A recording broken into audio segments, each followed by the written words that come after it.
The contract had arrived at midnight, as they always did. A blood-sealed envelope slipped beneath the door of Dante Ravencrest's safe house in the industrial district of Prague. Inside, written in the flowing script of the Crimson Council, were the details that would define his next kill. Target, location, payment, deadline. This one was different, though. The payment alone, 50,000 gold sovereigns, was enough to make even a vampire of his considerable experience pause. In 3 centuries of assassination work, he'd never seen a bounty so high for what appeared to be such a simple target. Sister Catherine Moreau, age 32, human, runs the Sacred Heart Orphanage in the neutral zone between Dracul and Volkov territories. No known combat training, no supernatural abilities, no apparent reason why anyone would want her dead badly enough to pay a fortune for the privilege, which meant there was more to this story than the council was telling him. Dante studied the photograph attached to the contract. A woman with kind eyes and prematurely silver hair, surrounded by a group of children in what looked like a garden. She was smiling, genuinely happy, the kind of expression he hadn't seen in decades of hunting through the shadows of vampire society. It should have been simple. Infiltrate the orphanage, eliminate the target, collect payment, move on to the next job. He'd done it hundreds of times before. Each kill as clean and efficient as the last. Emotion was a luxury assassins couldn't afford. But as Dante prepared his weapons and planned his approach, something nagged at him about this contract. The neutral zone was sacred ground, protected by ancient treaties between the vampire clans. Killing there would violate centuries of carefully maintained peace. The council wouldn't risk that kind of political upheaval unless the stakes were impossibly high. What could one human woman possibly know or possess that was worth starting a war? The Sacred Heart Orphanage sat on the outskirts of Prague, a converted monastery surrounded by high stone walls and ancient oak trees. From his position on a nearby rooftop, Dante could see warm light spilling from the windows, hear the distant sound of children's laughter echoing across the courtyard. It had been a long time since he'd been around children. A very long time. He pushed the thought away and focused on the task at hand. The building's layout was simple enough. Main hall, dormitories, kitchen, and what appeared to be a private apartment on the 3rd floor, where his target likely slept. Security was minimal, just a few basic locks and some religious symbols that would do nothing to stop a vampire of his age and power. This would be over in minutes. Dante dropped silently from the rooftop to the courtyard below, his enhanced senses immediately cataloging every detail of his surroundings. 23 children in the building, all asleep. 1 adult, his target, moving around on the 3rd floor. No guards, no weapons, no surprises. He slipped through the main entrance like smoke, his footsteps making no sound on the worn stone floors. The interior was clean but shabby, filled with handmade furniture and children's artwork covering every available wall. It spoke of love and care despite obvious financial limitations, the kind of place he might have appreciated once upon a time. Before the hunger had consumed everything else, Dante made his way up the stairs toward the 3rd floor, each step bringing him closer to completing the contract. 50,000 gold sovereigns. Enough to disappear for decades to find some remote corner of the world where the council's reach didn't extend. He was halfway up the 2nd flight when he heard it, a child's voice, soft and frightened, calling out in the darkness. "Mama Catherine?" I had the dream again. Dante froze, his hand tightening on the silver blade at his belt.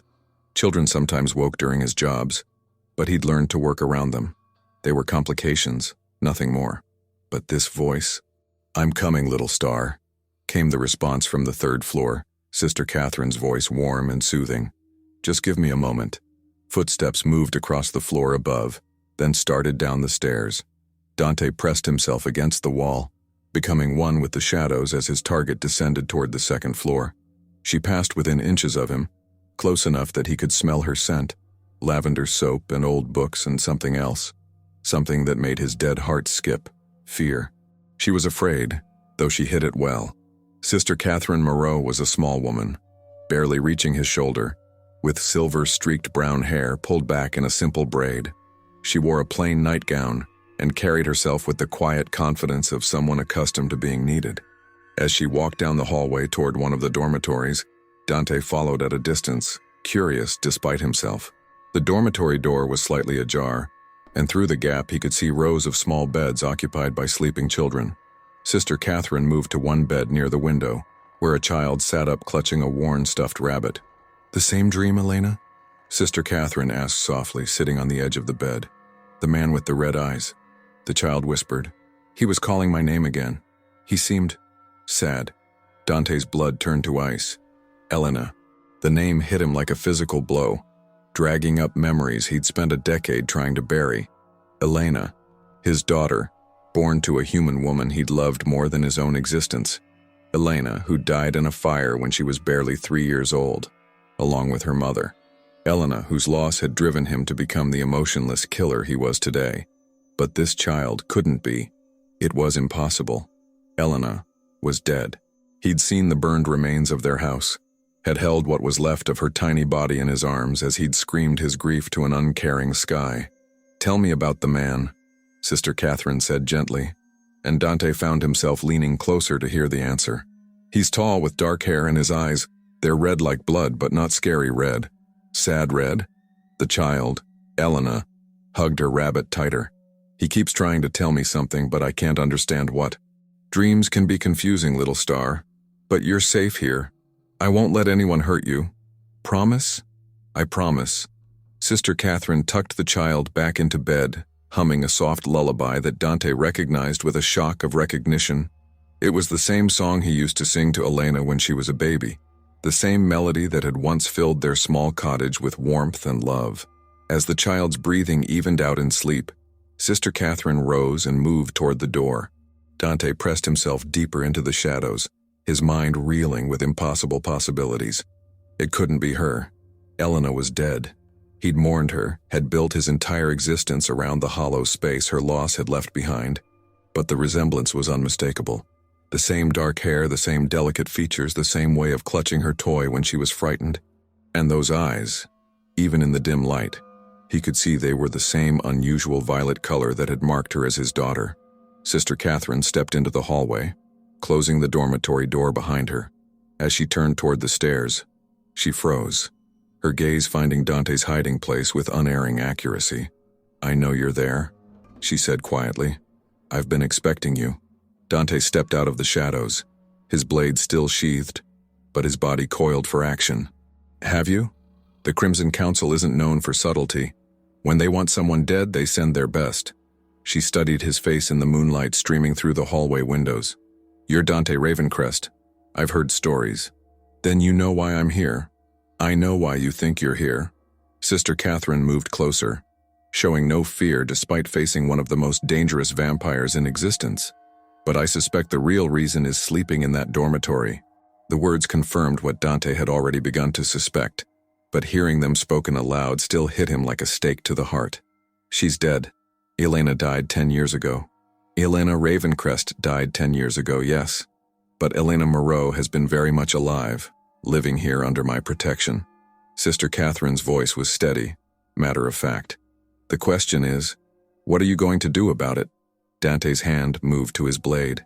"You kidnapped her, stole her from her grave. I saved her from a fire that was meant to kill you both." Sister Catherine's eyes flashed with anger. "Your enemies in the Volkov clan thought they could eliminate the great Dante Ravencrest by murdering his family. They didn't count on a 3-year-old half-vampire being harder to kill than they expected." The words hit him like hammer blows. "You're lying." "Am I? Tell me, Dante. Did you ever actually see Elena's body? Or did you just see what the Volkovs wanted you to see?" He had seen a body, small and burned beyond recognition. But in his grief, he'd never questioned it, never looked too closely. He'd simply accepted that his worst nightmare had come true and let the pain drive him into the darkness. "Why?" he whispered. "Why save her? Why risk your life for a stranger's child?" "Because she was innocent. Because she was alone and frightened and needed someone to protect her." Sister Catherine's voice softened. "And because I knew that someday her father might come looking for her. You've been waiting for me. I've been preparing for you. The Crimson Council has been hunting for Elena for years, trying to use her as leverage against you. When they finally tracked her here," she shrugged, "I knew they'd send someone to eliminate the only witness to their deception." Dante's mind raced, trying to process the implications. "They don't want her dead. They want me to think she's dead so they can control me. And as long as I'm alive to tell the truth, Their lie falls apart. The pieces clicked into place with sickening clarity.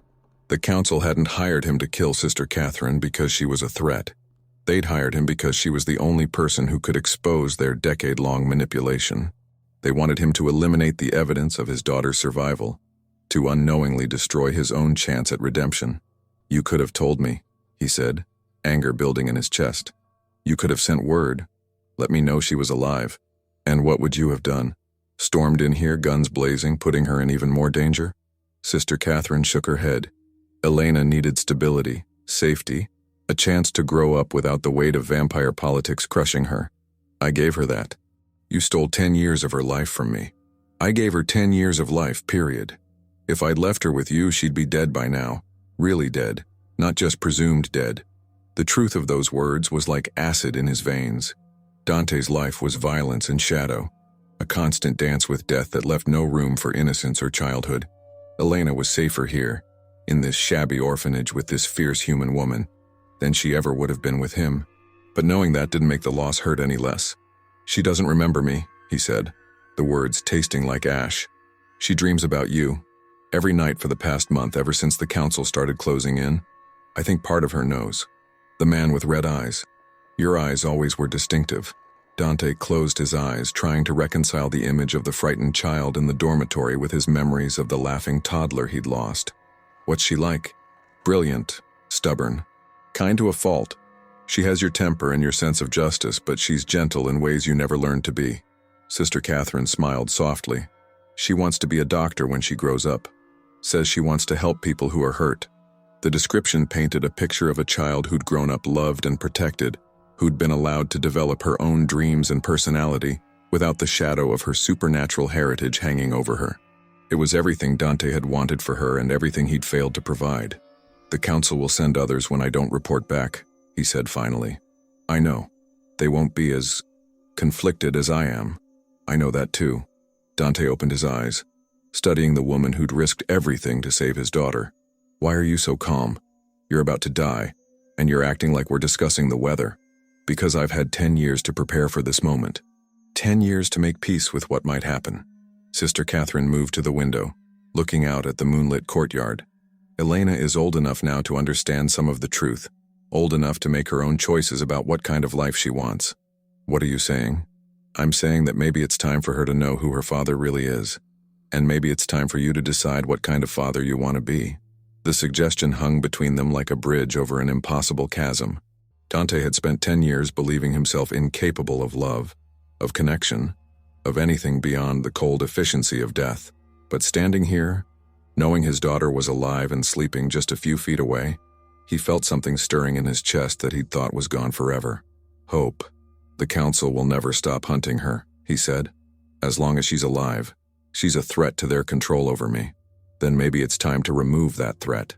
"You're talking about war." "I'm talking about freedom." Sister Catherine turned back to him, her eyes blazing with determination. "The council has controlled your life for 10 years through a lie. How long are you going to let them continue?"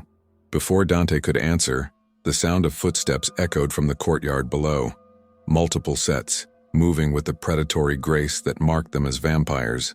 His enhanced hearing picked up whispered conversations, the scrape of weapons being drawn. The council hadn't waited for his report. They'd sent a backup team. "How many?" Sister Catherine asked, her calm facade finally cracking. 6, maybe 7. Dante moved to the window, his tactical mind automatically assessing the situation. Professional killers, all of them. They're not here to negotiate. The children will be slaughtered if they get inside. The council doesn't leave witnesses. Sister Catherine's face went pale, but her voice remained steady. "What do we do?" The question was simple. The answer was anything but. Dante could complete his original mission, kill Sister Catherine, claim Elena was already dead, and hope the council believed him. It might buy them time, might convince the other assassins to retreat, but it would also mean sacrificing the one person who'd protected his daughter for a decade. Or he could fight. Turn against his employers, defend the orphanage, and declare war on the most powerful vampire organization in Europe. It would mean giving up everything he'd built, everything he was, for the slim chance of protecting a child who didn't even remember him. "Mama Catherine?" Elena's voice drifted from the dormitory, sleepy and confused. What's happening? The sound of his daughter's voice made the decision for him. We fight, Dante said, drawing his blade. We protect them all.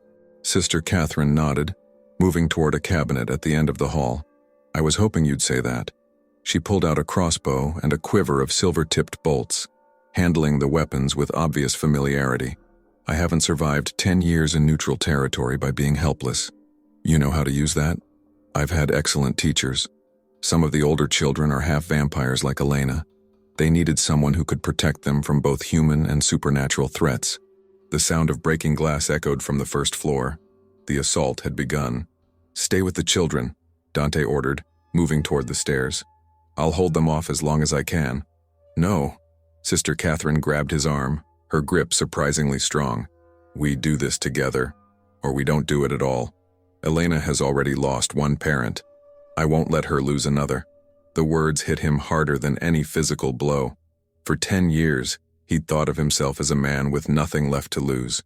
But standing here, facing the possibility of finally reuniting with his daughter, he realized he had everything to lose, and everything to fight for. Together then, he said. As they moved down the stairs toward the sounds of invasion, Dante felt something he hadn't experienced in a decade. The fierce, protective love of a father willing to die for his child. The council had made one critical mistake in their calculations. They'd forgotten that the most dangerous vampire was one with something to protect. The first assassin came through the main entrance like a shadow given form, his movements fluid and predatory as he scanned the darkened hallway. Dante was waiting for him, dropping from the ceiling with his blade already in motion. The silver cut through flesh and bone with surgical precision, ending the threat before the vampire could even cry out. 1 down, 5 to go. The kitchen, Sister Catherine whispered, pointing toward the back of the building. They'll try to flank us. She was right. Dante could hear the soft scrape of claws against stone as 2 more assassins worked their way through the rear entrance. He gestured for Sister Catherine to take position behind the main staircase, then melted back into the shadows to intercept the flanking attack. The second vampire died as quietly as the first, Dante's blade finding the gap between vertebrae with practiced ease. But the third was more cautious, hanging back in the kitchen doorway and forcing Dante to come to him. The fight was brief but vicious. The assassin was skilled, his movements economical and deadly, but he lacked Dante's motivation. When protecting your child's life was on the line, technique became secondary to raw, desperate fury. Dante left the body in the kitchen and returned to find Sister Catherine crouched behind the stairs, her crossbow trained on the main entrance. Her hands were steady, her breathing controlled, but he could smell the fear on her skin. How many more? She asked, without taking her eyes off the doorway. 3, maybe 4, but they'll be more careful now. They know I'm here. Will they retreat? Not a chance. The council doesn't accept failure. As if summoned by his words, a voice echoed through the building. Cold, cultured, and utterly without mercy. Dante Ravencrest, we know you're here. Surrender now, and we'll make your death quick. Dante recognized the voice immediately. Victor Kozlov, one of the council's most trusted enforcers. A vampire old enough to remember the Crusades, powerful enough to level city blocks when properly motivated. This had just become much more complicated. I have a counter-proposal, Dante called back, not bothering to hide his position. Leave now and I won't paint these walls with your blood. Victor's laughter was like breaking glass. Bold words from a traitor. Tell me, old friend, was the human woman worth throwing away 3 centuries of loyalty? She's worth more than the council ever was. Sentiment. How disappointing. Victor's voice was getting closer, moving through the building with casual confidence. I had hoped for better from you, Dante. You were always one of our finest killers. I still am. We shall see. The attack came from 3 directions simultaneously. Victor through the main entrance, another assassin through the kitchen, and a third dropping through a skylight in the main hall. It was a coordinated assault designed to overwhelm through sheer numbers and positioning. It might have worked against a normal vampire, but Dante hadn't survived 3 centuries by being normal. He moved like liquid death, his blade singing through the air as he engaged all 3 attackers at once. The assassin from the kitchen died first, his throat opened before he could bring his weapon to bear. The one from the skylight lasted longer, managing to score a shallow cut across Dante's ribs before silver found his heart. That left Victor. The older vampire was everything Dante remembered: fast, strong, and utterly ruthless. His blade work was poetry in motion, each strike calculated to maximize damage while minimizing risk. Under normal circumstances, it would have been an even fight, but these weren't normal circumstances. "You've grown soft," Victor taunted as their blades locked together. "Love has made you weak." "Love has made me dangerous," Dante replied, breaking the lock and spinning away. "You should have left when you had the chance. The council doesn't negotiate with traitors." "Then the council can burn." Their fight carried them through the main hall, silver striking silver in a deadly dance that had been perfected over centuries of practice. Victor was skilled, but Dante had something the older vampire lacked: absolute desperation. Every clash of blades brought him closer to losing everything that mattered. He couldn't afford to lose. The end came suddenly. Victor overextended on a thrust, leaving himself open for just a fraction of a second.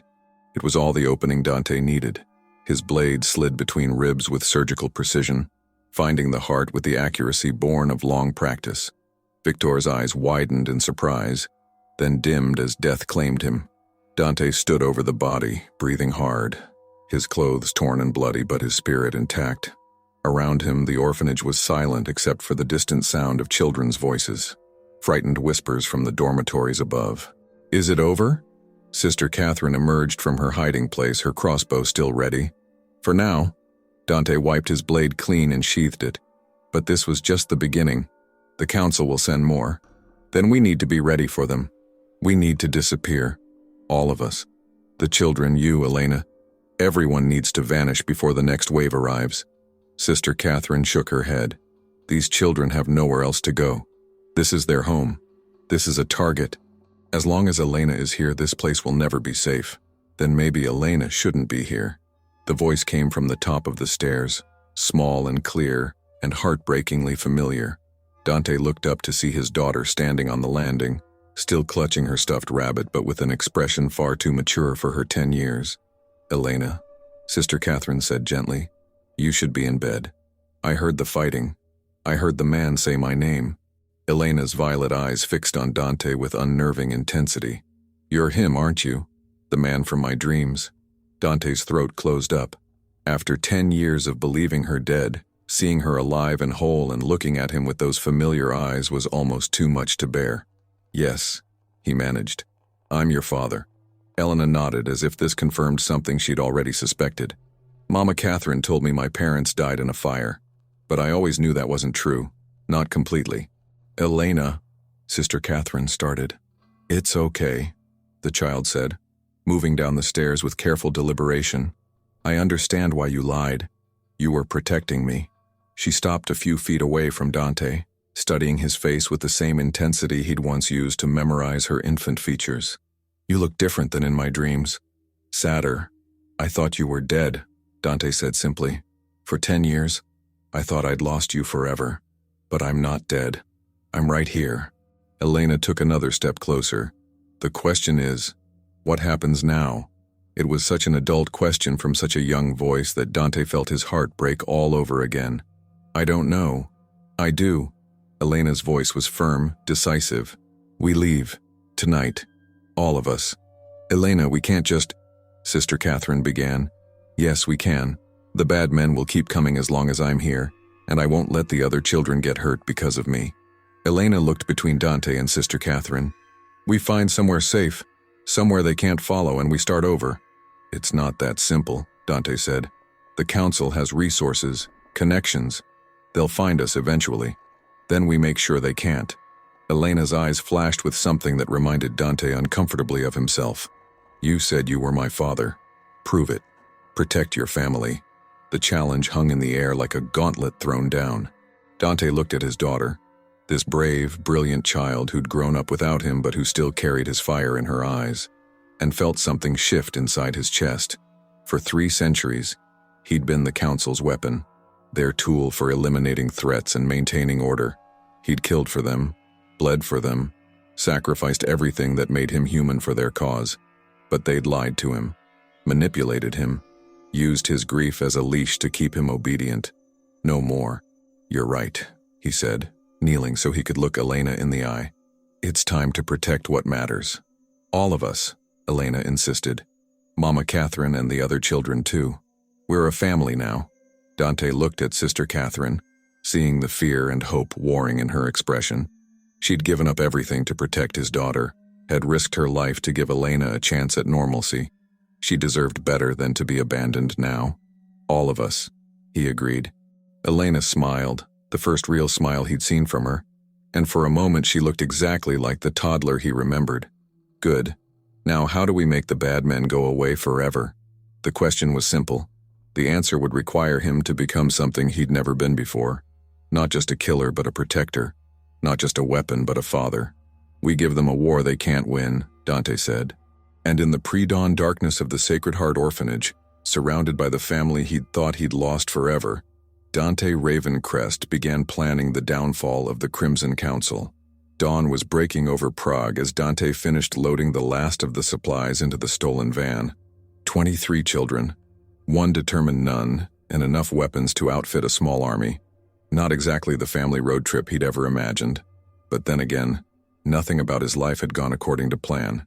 The safe house in Vienna should hold us for a few days, Sister Catherine said, checking her list one final time. After that, we disappear completely.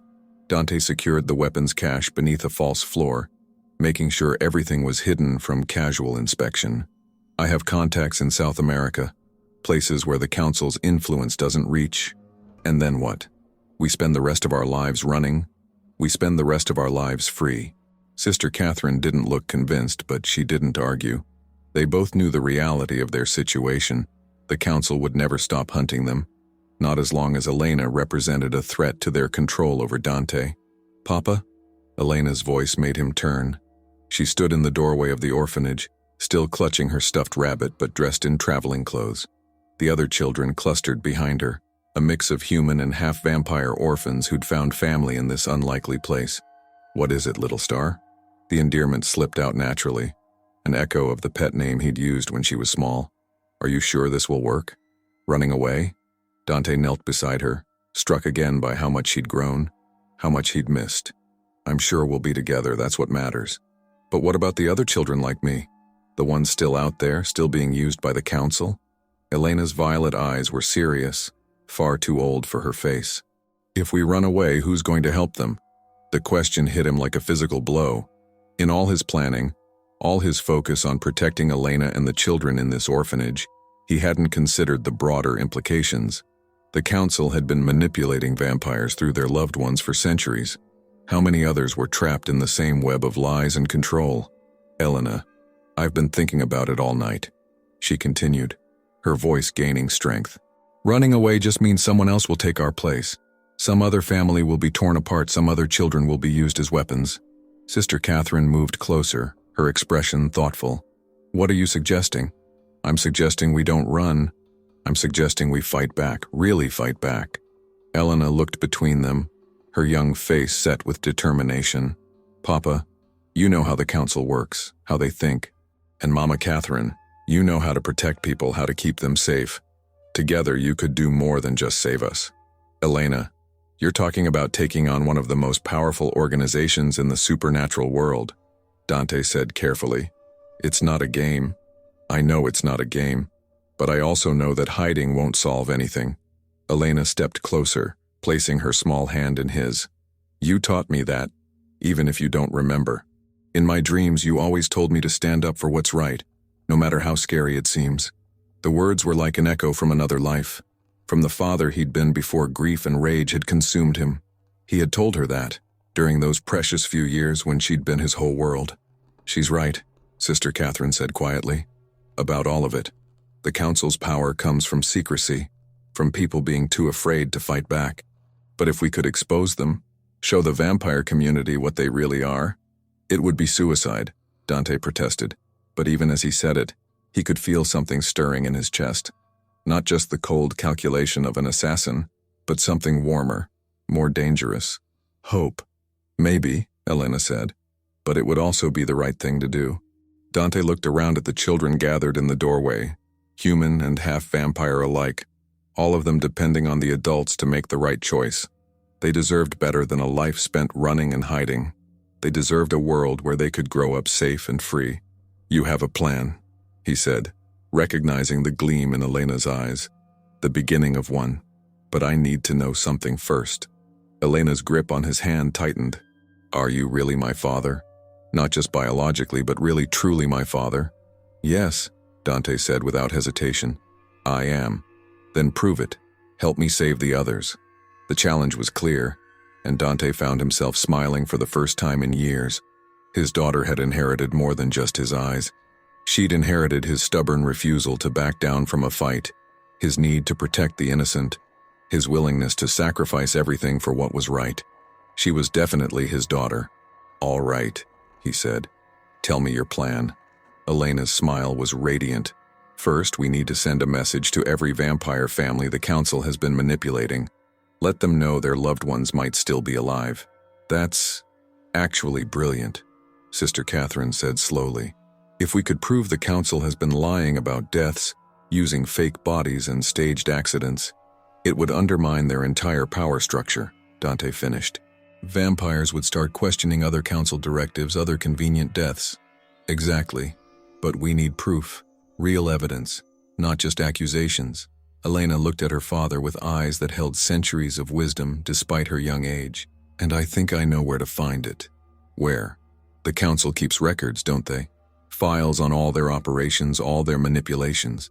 If we could get into their archives..." Dante's blood ran cold. "Elena, the council's headquarters is the most heavily guarded location in vampire society. It would be impossible to infiltrate. For most people, yes, but not for their best assassin." Elena's smile turned sharp, predatory.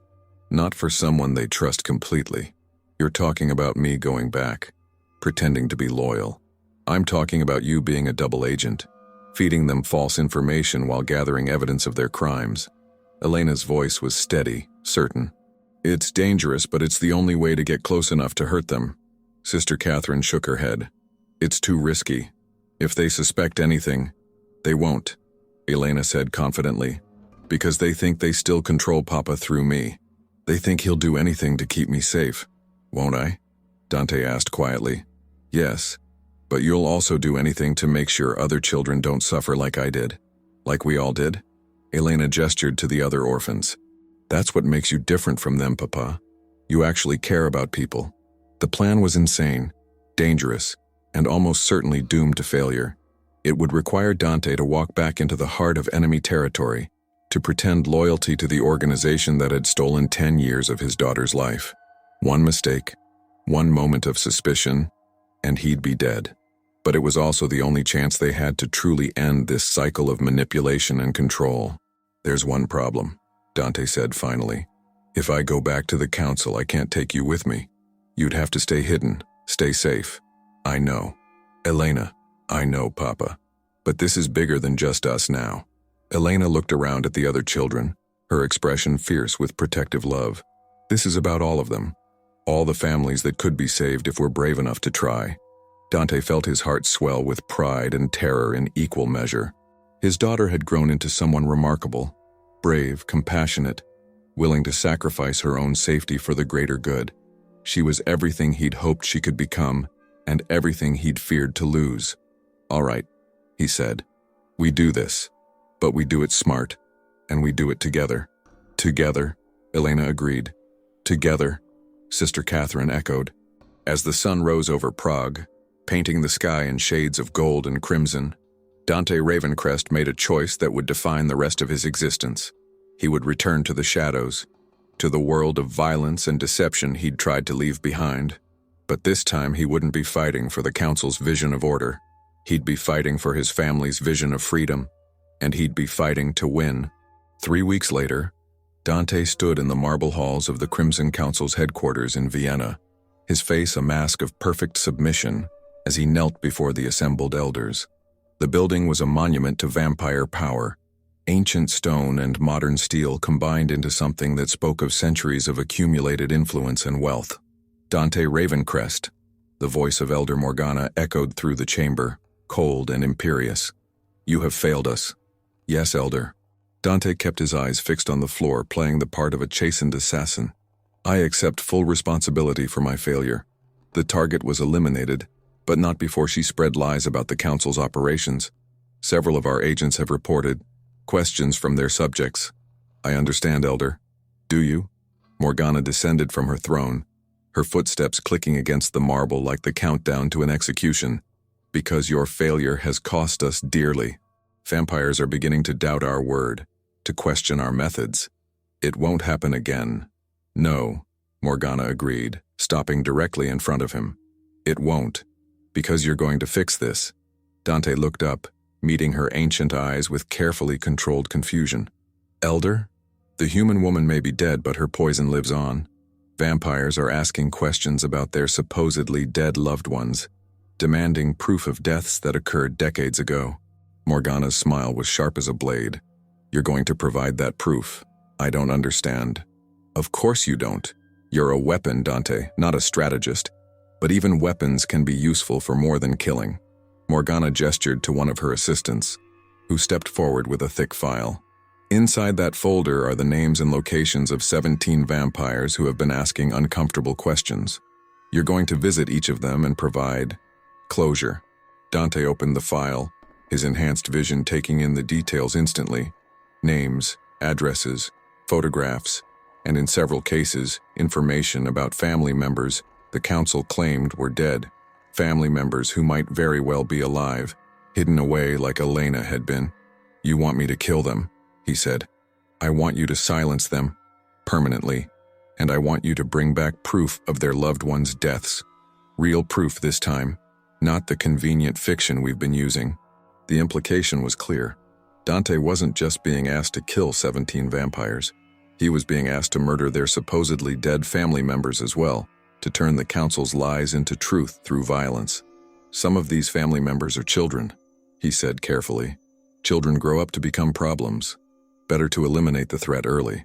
Dante felt rage building in his chest, hot and dangerous, but he forced his expression to remain neutral. Of course, Elder. When do you need this completed? You have 1 month. Fail again, and we'll find a more permanent solution to your recent unreliability. The threat was clear. Complete the mission, or join the list of inconvenient vampires who needed to disappear. I understand, Dante said, closing the file. I won't fail you again. See that you don't. As Dante left the Council chambers, the file tucked securely under his arm, he felt the weight of 17 lives pressing down on his shoulders. 17 vampires who dared to ask questions. 17 families who might be reunited if he could find their supposedly dead loved ones before the Council's other agents did. 17 chances to strike back at the organization that had stolen his daughter from him. The war had begun. But this time, Dante Ravencrest wasn't fighting for the Council. He was fighting for every family they'd torn apart, every lie they'd told, every life they'd destroyed in their quest for control. And he was going to make them pay for every single one. The first name on the list was Marcus Blackwood, a vampire living in Budapest whose mate had supposedly died in a hunting accident 50 years ago. According to the Council's files, Marcus had been asking questions about the circumstances of her death, demanding to see evidence that had never been provided. Dante smiled grimly as he memorized the address. Time to give Marcus Blackwood some answers. But not the ones the Council was expecting. The safe house in the Austrian countryside was a far cry from the Sacred Heart Orphanage, a converted farmhouse surrounded by rolling hills and dense forests, isolated enough that unexpected visitors would be spotted long before they arrived. Sister Catherine had done well in choosing their temporary refuge. Dante arrived just after midnight, using the cover of darkness to approach the property unseen. The children were asleep, but lights burned in the main house where Sister Catherine and Elena waited for his report. Papa! Elena's voice was carefully controlled, but he could see the relief in her eyes as he entered the kitchen. How did it go? Better than expected. Dante set a leather satchel on the table, its contents clinking softly. The Council bought the performance completely. They've given me a month to complete 17 assassinations. 17? Sister Catherine's face went pale. That's 17 families we can save instead of destroy, Elena interrupted, her young face set with determination. If we're fast enough. Exactly. Dante opened the satchel, revealing stacks of documents and photographs. These are the council's files on every vampire they want eliminated, but more importantly, they're also files on family members who are supposedly dead. Sister Catherine moved closer, studying the papers with growing amazement. Some of these deaths go back decades. If even half of these people are still alive, then we have the evidence we need to bring down the council. Elena picked up one of the photographs. A young woman with kind eyes and a gentle smile. Who is she? Sarah Blackwood, supposedly killed in a hunting accident 50 years ago. Her mate Marcus has been asking questions about her death. Dante's voice was grim. The council wants me to kill him and bring back proof that she's really dead. But she might not be dead at all. Exactly.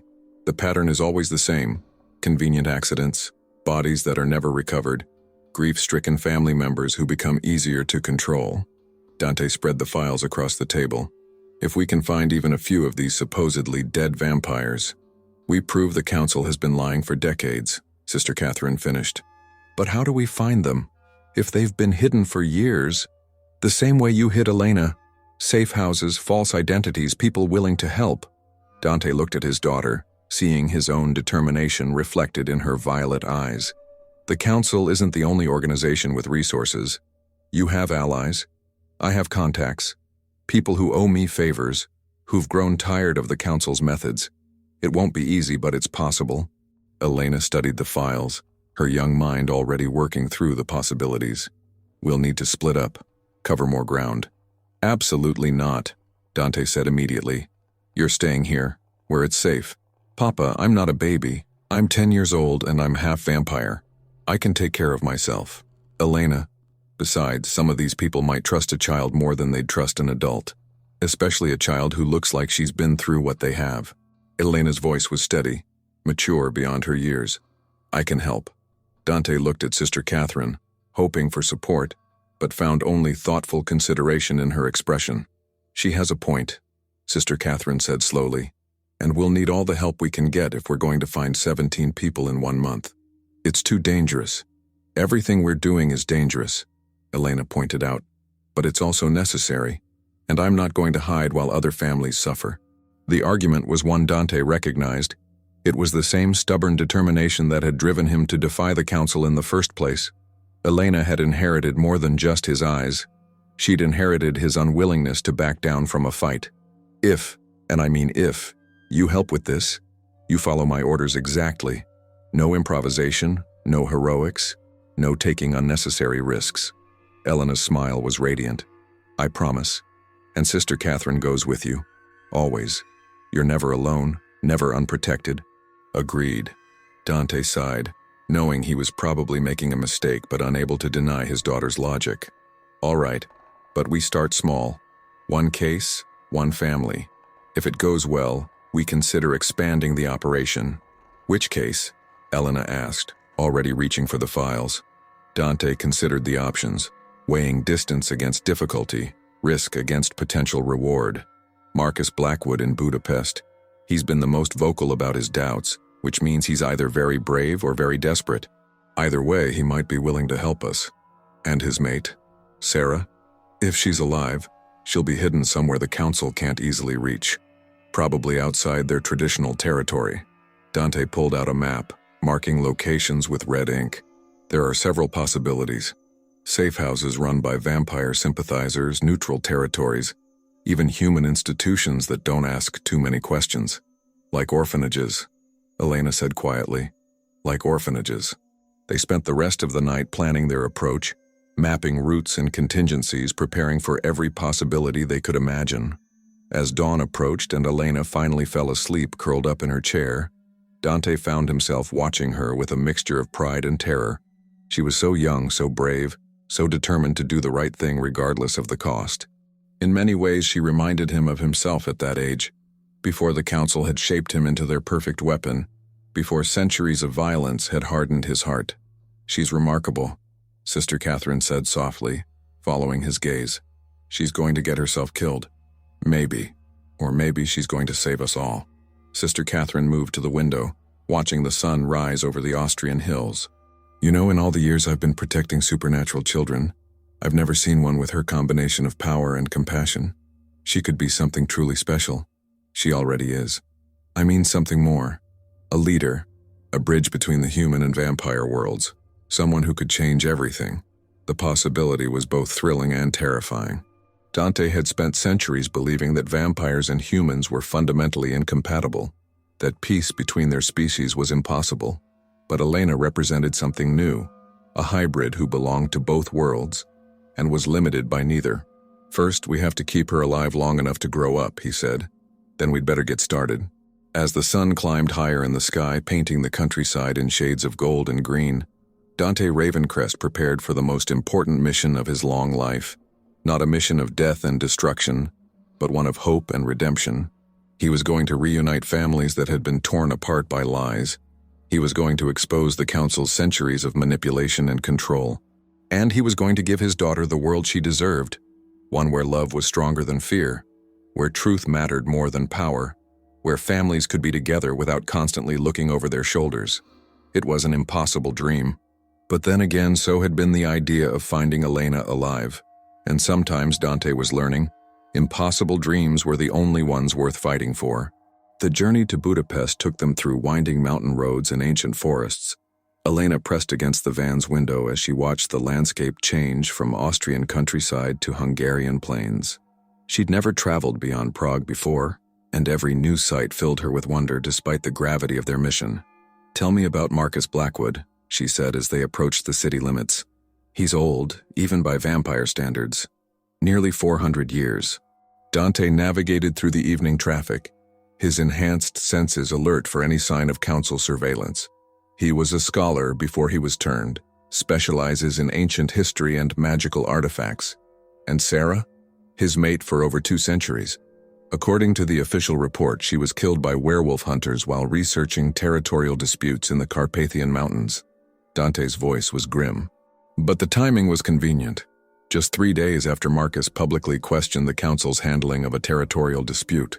Sister Catherine looked up from the map she'd been studying. "You think they staged her death to silence him?" "I think the council has been using this tactic for longer than any of us realized.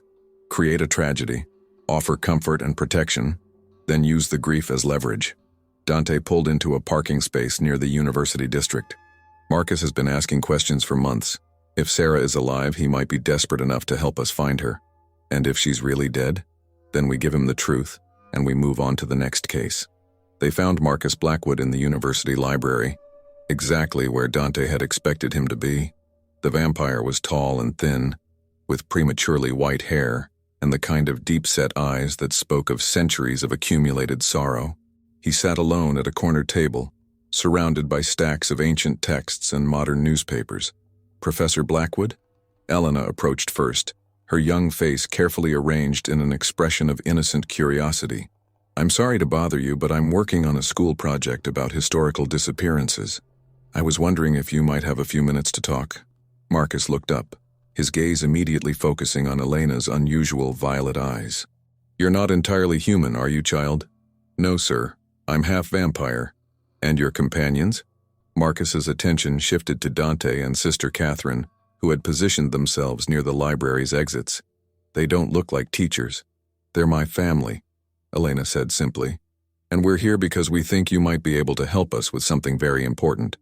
"I'm listening." Elena glanced around the library, noting the handful of human students scattered among the stacks. "Perhaps we could speak somewhere more private." Marcus studied her for a long moment, then nodded. "My office is upstairs. We won't be disturbed there." The professor's office was a cramped space filled with books, artifacts, and photographs spanning several centuries. Elena noticed immediately that many of the photos featured the same woman. Beautiful, dark-haired, with intelligent eyes and a warm smile. "Sarah," Marcus said, following her gaze. "My mate. She died 6 months ago." "Did she?" Elena asked gently. The question hung in the air like a challenge. Marcus's hands clenched into fists, his carefully controlled composure cracking slightly. "What kind of game is this?" he demanded. "It's not a game," Dante said, stepping forward. "It's a rescue mission. And you are? Someone who knows what it's like to lose everything to the Council's lies." Dante pulled out one of the files from his satchel, setting it on Marcus's desk. "My name is Dante Ravencrest." This is my daughter Elena and sister Catherine. We're here because we have reason to believe your mate might still be alive. Marcus's face went white. That's impossible. I saw her body. Did you? Or did you see what the council wanted you to see? Sister Catherine moved closer, her voice gentle but insistent. Think carefully, Professor. Was there anything about Sarah's death that seemed convenient? The timing, Marcus whispered, sinking into his chair. She died just days after I published that paper criticizing the council's territorial policies. But that doesn't mean... It means everything, Elena said firmly. The council has been staging deaths for centuries, using grief as a weapon to control vampires who ask too many questions.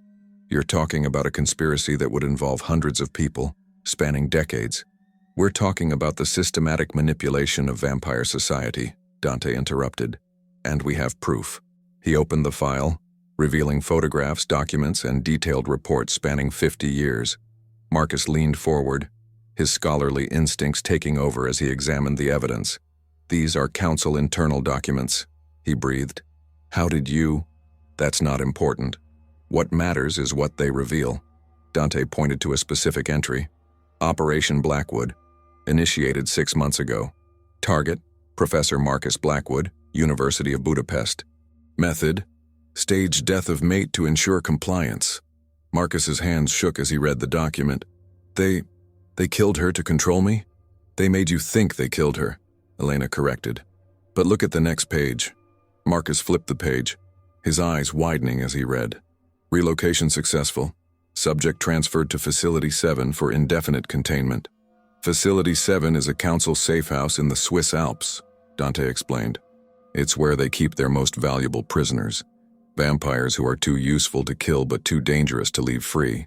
She's alive, Marcus whispered, his voice breaking. Sarah is alive. According to this, yes. But we need to move fast. Dante leaned forward, his expression urgent. The council has given me a month to eliminate 17 vampires who've been asking questions. You're on that list, Professor. And they want me to bring back proof that Sarah is really dead. You're supposed to kill me? I'm supposed to kill you both, but instead I'm going to help you get her back. Dante's voice was steel. In exchange, I need your help exposing the council's lies to the vampire community. Marcus stood abruptly, pacing to the window that overlooked the university courtyard. You're asking me to declare war on the most powerful organization in our world. We're asking you to help us save your mate and dozens of other families, Elena said quietly. The council has been doing this for centuries, Professor. How many other vampires are grieving for loved ones who are actually imprisoned? How many others are being controlled through manufactured tragedy? She's right, Sister Catherine added. This isn't just about Sarah or Elena or any one family. It's about breaking a cycle of manipulation that's corrupted vampire society for generations. Marcus was quiet for a long moment, staring out at the students below. When he spoke again, his voice was steady with resolve. What do you need me to do? The plan they developed over the next several hours was ambitious and dangerous. Marcus would use his academic connections to reach out to other vampires who'd lost family members under suspicious circumstances, quietly gathering a network of allies who might be willing to act when the time came. Meanwhile, Dante would continue his charade of loyalty to the council, gathering intelligence and identifying other facilities where prisoners might be held. The key is coordination, Elena explained, spreading a map across Marcus's desk. We need to hit multiple facilities simultaneously. If we only rescue 1 or 2 people, the council will just move the others and tighten security. A coordinated strike would require dozens of operatives, Marcus pointed out. People willing to risk everything on the word of a 10-year-old child. Not just my word, Elena said firmly. Your word. Sister Catherine's word. The word of every vampire who's been living a lie for decades. She looked up at him with those startling violet eyes. How many colleagues do you have who've lost someone under mysterious circumstances? How many friends who've grown quiet and compliant after a convenient tragedy? Marcus considered the question, his scholarly mind cataloging decades of observations. More than I'd like to admit. Then we have our army. Over the following weeks, their network grew with surprising speed. Marcus's academic reputation opened doors that might have remained closed to others, and his careful inquiries revealed a pattern of loss and manipulation that stretched back centuries. Dr. Elizabeth Varga, whose daughter had supposedly died in a car accident just days after Elizabeth published research critical of council policies. Professor Heinrich Müller, whose son had allegedly been killed by vampire hunters shortly after Heinrich questioned the council's financial practices. Dr. Anastasia Petrov, whose sister had mysteriously vanished after Anastasia spoke out against council territorial expansion. Each story followed the same pattern: criticism of the council, followed by tragedy, followed by years of grief-stricken compliance. "It's brilliant in a horrifying way," Marcus admitted during one of their clandestine meetings. "They don't need to actually kill people to control them. The threat is enough, combined with the grief of thinking their loved ones are dead. But it also means there are dozens of prisoners scattered across council facilities," Dante said grimly. "People who've been held for decades, their families believing them dead." "Which brings us to the next phase," Elena said, unrolling a detailed map of Europe. "We've identified 7 council facilities that match the profile for long-term prisoner detention. If we're going to strike, we need to hit all of them simultaneously." Sister Catherine studied the map with growing concern.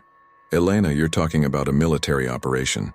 These facilities will be heavily guarded, probably with both human and supernatural security." "I know. That's why we need more than just academics and grieving families." Elena looked at her father. "We need soldiers." Dante had been dreading this moment. "Elena, you have contacts in the supernatural underground, don't you? Vampires who've grown tired of the council's rule, werewolves who resent their territorial restrictions, even humans who know the truth about our world." "Some," Dante admitted reluctantly, "but asking them to join an open rebellion against the council is exactly what they've been waiting for," Elena finished. "Someone just needed to give them a reason to hope." The recruitment process was delicate and dangerous. Dante reached out to old contacts through carefully coded messages, arranging meetings in neutral territories where council surveillance was minimal. Some of his former associates refused to get involved, too afraid of council retribution to risk their carefully maintained anonymity. But others, particularly those who'd suffered under council rule, were eager to join what was rapidly becoming a full-scale rebellion. Mikhail Volkov, a werewolf pack leader whose territory had been systematically reduced by council expansion. Isabella Santos, a vampire who'd been exiled from her clan for questioning council authority. Thomas Hartwell, a human who'd lost his family to a council cover-up and had spent years gathering evidence of their crimes. Each new recruit brought their own network of allies, their own reasons for wanting the council's power broken. Within a month, what had started as a desperate attempt to save one family had grown into something much larger, a coalition of supernatural beings united by their shared desire for freedom from council tyranny. "We're ready," Elena announced during their final planning meeting, held in an abandoned warehouse on the outskirts of Vienna. Around the table sat representatives from a dozen different groups, all of them committed to the most dangerous mission any of them had ever attempted. "The simultaneous strikes are scheduled for tomorrow night," Dante reported. 7 facilities, 7 teams, all coordinated to begin at exactly midnight Central European time. "What about council response?" asked Mikhail, his werewolf senses constantly alert for danger. "They'll send reinforcements the moment they realize what's happening." "That's where our inside information becomes crucial," Elena said, pulling out a thick folder of documents. "Papa's been feeding the council false intelligence for weeks, convincing them that the real threat is coming from the American vampire clans. Most of their rapid response teams are currently positioned on the wrong continent. And if they figure out the deception, then we'd better move fast," Sister Catherine said grimly. "Once we start this, there's no going back." The night of the operation, Elena insisted on accompanying the team assigned to Facility 7, the Swiss Alpine installation, where Sarah Blackwood was being held. Despite Dante's protests, she argued that her small size and half-vampire abilities made her ideal for infiltration work. "Besides," she said as they approached the facility through the mountain forest, "Sarah has been imprisoned for 6 months. She's going to be scared, confused, possibly traumatized. She might trust a child more readily than armed adults." The facility was built into the mountainside, its entrance disguised as a research station studying alpine ecology. But Dante's enhanced senses could detect the steel and concrete hidden beneath the rustic facade, the subtle hum of electronic security systems, the scent of fear and despair that spoke of long-term imprisonment. 12 guards, he whispered to the team as they took position around the building. 6 human, 6 vampire. Standard council security protocols. Prisoners? Asked Isabella, who was leading the infiltration team. At least 20, based on heat signatures. They're being held in the lower levels, probably in individual cells. Then we go in fast and quiet, Elena said, checking her equipment one final time. Neutralize the guards, secure the prisoners, and get out before reinforcements arrive. The assault was swift and efficient. Dante's team took out the perimeter guards while Isabella's group infiltrated the main building. Elena, despite her youth, moved through the facility's ventilation system with the grace of someone born to shadows, disabling security cameras and unlocking doors from the inside. The prisoners they found were in various states of physical and psychological deterioration. Some had been held for only months, like Sarah Blackwood. Others had been imprisoned for decades, their minds broken by years of isolation and despair. Sarah? Elena called softly as she approached one of the cells. Sarah Blackwood? The woman who looked up was thin and pale, her dark hair streaked with premature gray.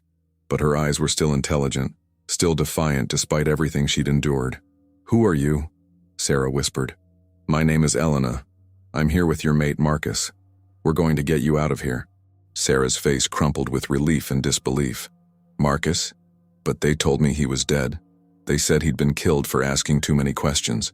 "They lied," Elena said simply, working to unlock the cell door. "Just like they lied to him about your death. But that's over now. We're here to take you home." The extraction went smoothly, with all 20 prisoners successfully evacuated before council reinforcements could arrive.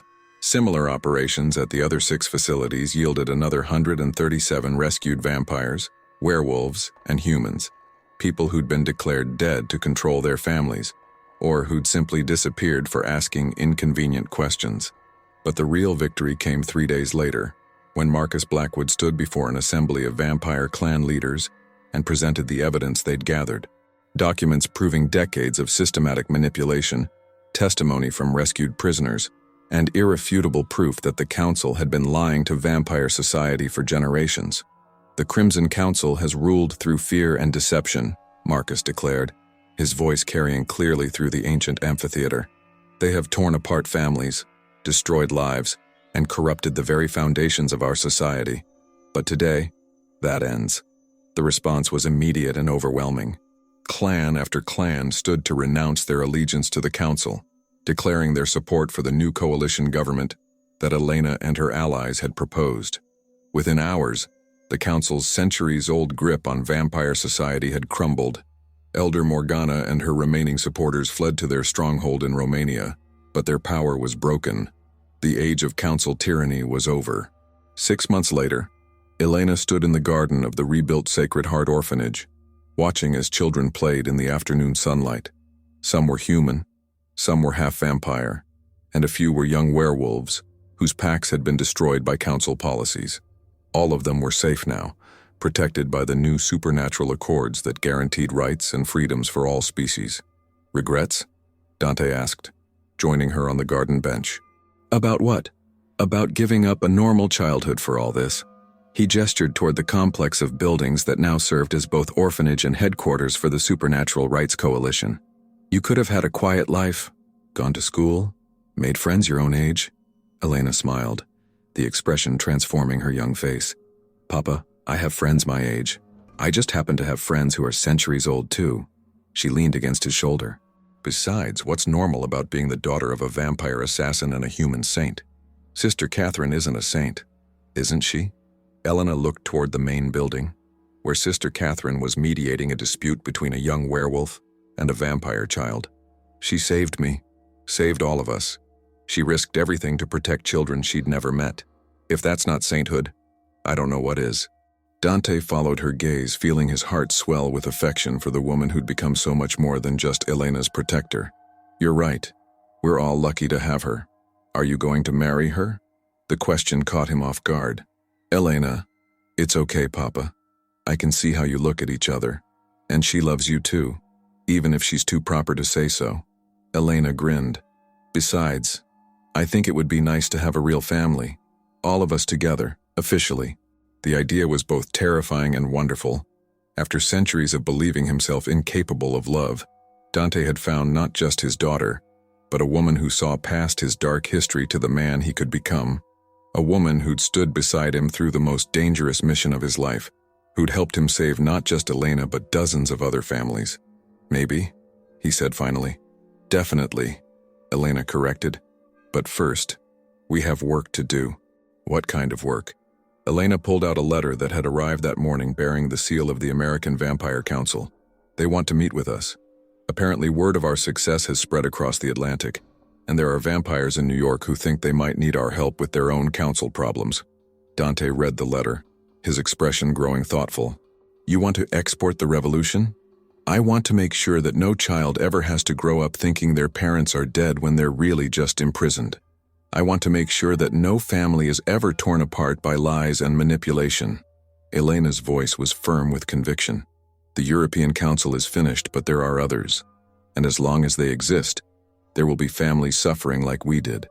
It won't be easy. The American Council is even more powerful than ours was. Then we'd better start planning. As the sun set over Prague, painting the sky in shades of gold and crimson, Dante Ravencrest looked at his daughter and marveled at what she'd become. Not just a survivor, but a leader. Not just a victim of the Council's cruelty, but the architect of their downfall. She was everything he'd hoped she could be and more than he'd ever dared to dream. The future stretched ahead of them, full of challenges and dangers, and the promise of families reunited. It wouldn't be easy, but then again, nothing worthwhile ever was. And for the first time in centuries, Dante was looking forward to tomorrow. What an absolutely incredible transformation from a cold-blooded assassin to a devoted father fighting for justice. I'm still getting chills thinking about how Elena's survival completely shattered Dante's world and rebuilt it around love, family, and hope for others. The way she evolved from a frightened child into a revolutionary leader who refused to let other families suffer, that courage and compassion at just 10 years old, was absolutely breathtaking. And can we talk about Sister Catherine? Her fierce protection of those children, knowing the danger it put her in, and how she became the heart that held this unlikely family together. What did you think of Elena's master plan to expose the Council's lies? Do you believe a child could really be the catalyst for bringing down such a massive conspiracy? If you loved this epic tale of found family redemption and the incredible lengths we'll go to protect those we love, please hit that subscribe button. I have so many more heart-stopping stories waiting for you. Let me know in the comments. Would you have made the same choice as Dante, risking everything to save not just your own family but countless others too? And here's something that's been haunting me since I finished writing this. Do you think love and family really can overcome centuries of programmed loyalty and control? Next week, I'm bringing you another breathtaking supernatural romance. Demon Prince cursed to feel every emotion his soulmate feels, until he realizes she's his assassin. Trust me, you won't want to miss that emotional roller coaster.